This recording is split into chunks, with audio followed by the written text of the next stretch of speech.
Yeah, this is Brian Barebones Entertainment. Would you like to introduce yourself and your band? Yeah, I'm Eric July. I'm with a band called Backwordz. All right, so you guys have kind of a late set today. Yep. What do you kind of bring when you guys do like a festival? Well, we try to bring as much energy as we can. Obviously, that's what we're known for.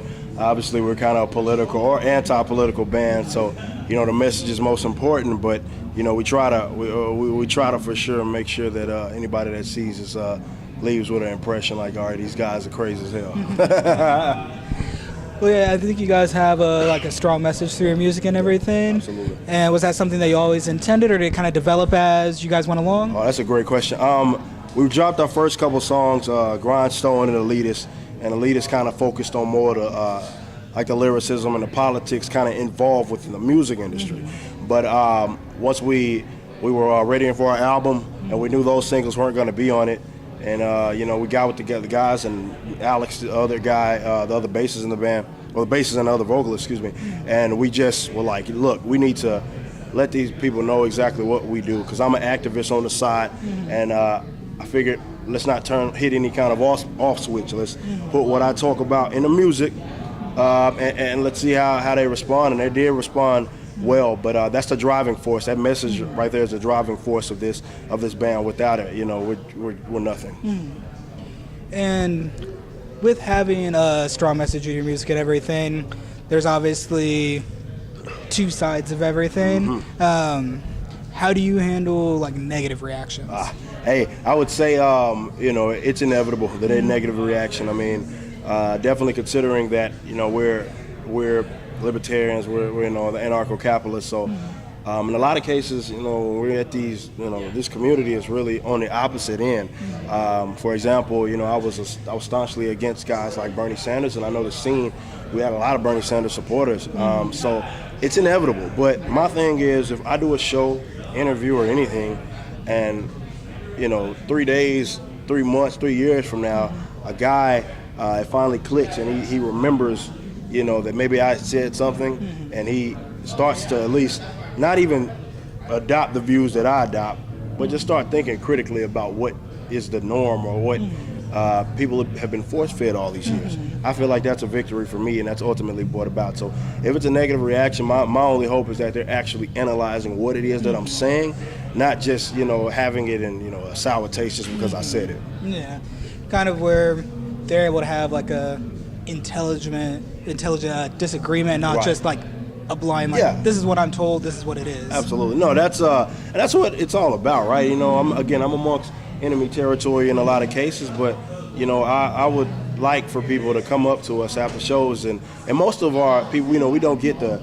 usual dig a dapper stuff. Hey, good show. People usually want to come up to us and talk about what I was speaking about on stage, or talk about the message itself. And I value that, what I mean? I would much rather for people to come up to me and say, even if they disagree, hey, tell me why you disagree, and I hear what you got to say, and maybe you hear my rebuttal, and we can be cordial. We ain't got to knock each other's heads off just because we disagree. That's something that I've seen that I really respect about you guys, is that I have seen online when people say something that you guys are really cool and intelligent about it, and you're not looking to fight people. Yeah, not at all. And you're not even pushing your beliefs on people. Yeah. No, and I think that's cool. You guys stay yourselves. Yeah, no, that's just how it is. I mean, we put it out there. You're gonna like it or you're gonna hate it, but it is what it is. And I don't force my beliefs. I'm passionate on what I believe in, but I'm always open for conversation. I know definitely a lot of activism, which frustrates me. Even people that think I do, they say what they gotta say and they shut down any kind of rebuttal, and I don't like that. You know what I mean? I would much rather say what I gotta say. I know it's gonna make you feel some kind of way, and then let's talk about it. You know what I mean? Let's have a discussion about it. We ain't gotta jump down each other's throat or anything like that. Let's just at least have a discussion, because 9 times out of 10, they're not even understanding. I would say that's 90% of the conversation is that people don't understand each other's positions. You know what I mean? Exactly. So it's all about, let's at least have the conversation. Yeah. So, and even if we both walk away from it and say, well, I'm gonna go my way, and I still believe what I believe, you believe what you believe, at least we know what the positions are, and it's not up for debate. It's not any kind of straw man or anything like that. And do you ever have people that come up and just say hey, the message isn't really for me, but I love the music? Oh, hell yeah. I mean, we get a lot of people with that, just because of our style. Obviously, it's a little unique, with us mixing the hip-hop elements to the metal and hardcore. You know, that in itself is not necessarily anything new, but just how we do it is a little different because of the hip hop background that I come up from. It's not any kind of cheesy. You know, it's I'm a legitimate MC. I grew up rapping. This isn't anything I just started doing yesterday. You know what I mean? So people like that. They like that kind of that twist to it, and I respect that. You know, we get people that's the vice versa the other way. It's like, well, I don't really necessarily listen to this kind of music, but I love you guys' message. You know what I mean? So I'll take it all, man. As long as you're here, you're here. And speaking of music, you guys have an album coming out. You excited? I'm stoked. It's been a long time coming in this game, bouncing between hip-hop, rock, metal, hardcore, being in previous bands, and honestly, it just feels good to get a full length out. And this is why we went all out. You know, it's 18 tracks. We're doing, just on pre-orders alone, doing better than what we ever would have imagined. And it just goes to show that people really like what we got to say about things. You know what I mean? And it's it means a lot to me in my activism to be able to put an album like this of this theme and get so many people to support it. And I'm happy with it. You know, even if people dislike it or whatever, I'm happy with it. I walked away from that album. Only thing I wish, you know, it had 18 tracks. I wanted to do maybe 20. You know what I mean? So, but other than that, man, I really enjoyed just doing this and to see these other guys as well in the band. They had all been part of previous projects. To be part of something that finally paid off, it means the world. And these guys deserve it because without them, I'm nothing. And I mean, it's got to be tough to kind of cut it down when I'm sure you write a bunch for it and then have to decide what one's stick and what one's don't. Oh, yeah. I mean, it was, you know, and I write a lot on the spot. I think that's one of my strengths is that I just go. And it sucks because I'm an activist, there's always so much that I want to talk about. So I'm always like, man, you know, even at the 16th track, I'm like, dang, we got a couple of more we're going to throw down. But I feel like I haven't said everything that I wanted to say. So it'll be more albums. And also, you know, putting that many tracks on it, I wanted to take it back old school. You know what I mean? When I grew up, definitely listening to like hip-hop records, man, people weren't dropping like 10 albums, 10-song albums, anything like that. They were putting like 15-track plus albums. You know what I mean? And that's what I wanted to take it back to. You know what I mean? I don't want people to pay $10 and just, you know, feel like, dang, there's a lot left to be desired. If you spend your hard-earned money on this album, and I want you to get something from it. Yeah, I think that's really cool because there is a lot of albums, even like now and stuff, that's like just 12 songs, and you're like, I don't feel like it was done yet. Like there should have been a little bit more here to like kind of give me some closure. Absolutely. So having that full like 18 songs, I'm sure you guys were able to have some fun with it and really like make sure what you wanted was there. Absolutely, and excuse me, it was cool because we get to show a lot of our style. You know what I mean? Like again, we have tracks that are just flat out rap. We got tracks that are flat out R&B, and you know, Alex is showcasing his vocal skills.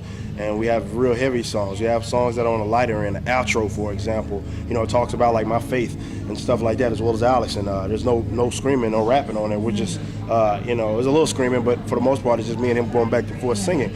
And you know, that to me was the cool thing about having it. And that's why we had to have a lot of tracks on it, because it's like we're diverse and we want people to show. We want to show people that, you know, we can do whatever the hell we wanted to. We want to drop a pop album tomorrow, we could, R&B album we could. You know what I mean? And maybe that's something we do in the future, but it couldn't. I think if I had limited it to 10 or 12 songs, it would have been a lot left to be desired for sure. Yeah, I'm sure with like your approach to music and everything, that every day you could have another like 5 songs made. Oh, easily. I mean, again, because of the activism and the stuff that I do with you know, the websites that I run and stuff like that. I mean, there's always a subject coming about. That's a song in itself. You know what I mean? And that to me is cool as well, because it does show that I'm never gonna have you know, run out of stuff to talk about, because there's always gonna be some, definitely with the political climate as it is, with Donald Trump being elected and people on all sides of the aisle or don't really know what's gonna happen. It's unpredictable times. So it gives us an opportunity to really dive into that stuff and really get people thinking. And I know like I'm not in a band or anything, but in like my personal opinion, I would think like a band can put out like 20 albums, but that debut is special.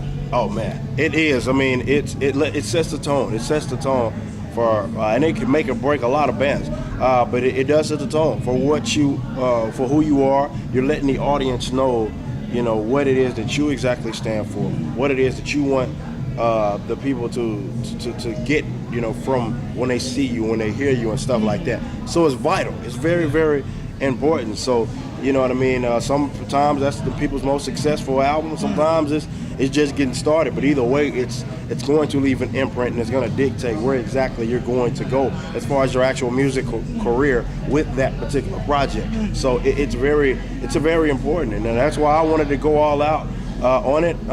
You know what I mean? And just really showcase all it is that we can do, because like you said, it is very, very important, a debut album. And I know a lot of people might not realize everything that goes into like getting to a debut album. So it's gotta be, you know, all the hard work you put into it to finally have that debut out. Yeah. And that just adds that much more to it for you. Yeah, it's.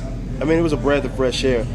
Anybody that's followed my story knows, you know, over the last 5 years of me being on my last project and stuff like that, the hardships, highs, lows, and it's, you know, to put something out like this, and especially with this particular message, it just means, you know, the world. And it's like a weight off your shoulders at some point, you know what I mean? We are workhorses as well, but you know, we stepped away from that record, and we're like, man, and it was all done the right way. I mean, you know, from us, we said we wanted to kind of self-release it, and we did. We had that partnership with Stay Sick Recordings, and you know, but for the most part, it's been us, and you know, and we decide where the direction that we wanted to go in, which kind of goes into what, you know, the politics as well. You know, it's kind of hand in hand, and so it got done the right way. So I can, even if the album didn't sell, I mean, it did well. It's doing well, obviously off of pre-orders alone. But I mean, even if it didn't do well and only 2 people bought it, I could walk away from that record and say,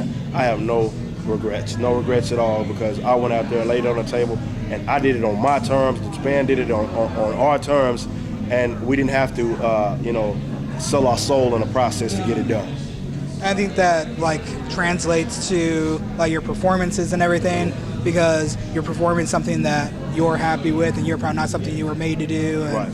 It translates to like when you sing the songs. Yeah, no, it's important. I mean, when I wear all this propaganda and all that stuff, it's real. Like, there's no gimmick to this, and I think that's why I wear the hard pill to swallow, because this is real. Like, you see me hop off that stage, and I'm saying the same thing. Like, it ain't no, well, yeah, it's just a song. No, I believe what it is that I said. You know what I mean? And we can talk about these subjects. So that's cool. That's an aspect that a lot of bands don't have, because they're just making music just to make. No knock to them. That's what they do. That's what they like to do.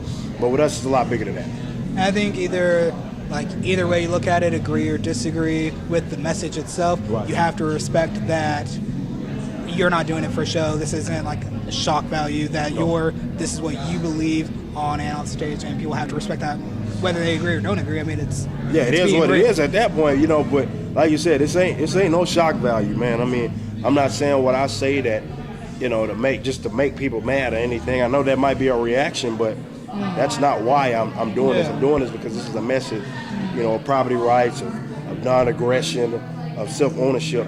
These are key principles that I believe in. That's the backbone of what I believe in, and how I go about my activism, or how I go about, you know, preaching this message.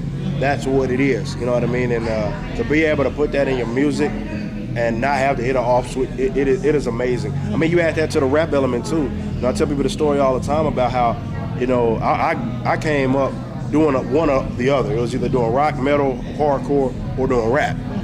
Backwordz was, you know, in my last band, you know, the last couple of songs, we started to implement it. But as far as like actually putting out a full length and the project coming to light, this is the first project in which I did all of that, plus I added what I am as an activist. So there's literally no off switch, and it feels amazing. When I say it feels amazing to walk on the stage, good show or bad show, I'm like, man, you know, I'm doing it for the right reasons.